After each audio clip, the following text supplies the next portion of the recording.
Supreme court نے اپنے فیصلہ میں ایک بات لکھی، وہ میں پہلے عرض کرتا ہوں. سپریم کورٹ نے کہا کہ آپ آئے ہیں ہمارے پاس آئین کے آرٹیکل 20 کے تحت لینے کے لیے حقوق. تو سپریم کورٹ نے کہا کہ دھوکے بازوں کے حقوق نہیں ہوتے، ان کو دھوکے باز کہا گیا. حسن صاحب، یہ میرے پاس سپریم کورٹ کا فیصلہ ہے، اس کا پیج نمبر ہے 1755.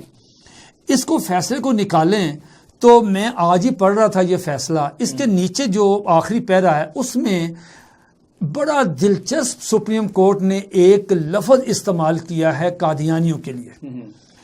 انہوں نے کہا دھوکے باز غیر مسلم. میں بلکہ عرض کروں گا دوستوں سے کہ جب بھی وہ تقریر کریں یا تحریر لکھیں، قادیانیوں کو غیر مسلم نہ کہیں، بلکہ پاکستان کے سپریم کورٹ کے بتائے ہوئے لفظ کے مطابق ان کو دھوکے باز غیر مسلم کہیں کہ وہ دھوکہ دیتے ہیں. سپریم کورٹ نے کہا بتائیں مجھے، ہمیں یہ بتائیں کہ جب آپ نے ایک مذہب بنا لیا، آپ میں اخلاقی جرت نہیں ہے، آپ کا مذہب اتنا کمزور ہے کہ وہ دوسروں کی اصطلاحات چوری کرتا ہے، آپ مرزا غلام احمد قادیانی کے ساتھ صلی اللہ علیہ وسلم کیوں لگاتے ہیں؟ آپ اپنی عبادت گاہ کو مسجد کیوں کہتے ہیں؟ یہ آپ دھوکہ دیتے ہیں، آپ نان مسلم ہیں.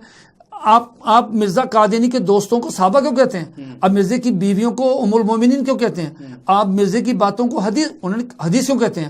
آپ مرزے پہ اترنے والی نام وحی و قرآن کیوں کہتے ہیں؟ انہوں نے کہا آپ کے مذہب میں جان نہیں ہے، آپ کے مذہب میں اتنی جان ہونی چاہیے، آپ اپنی اصطلاحات جو ہیں وہ خود بنائیں.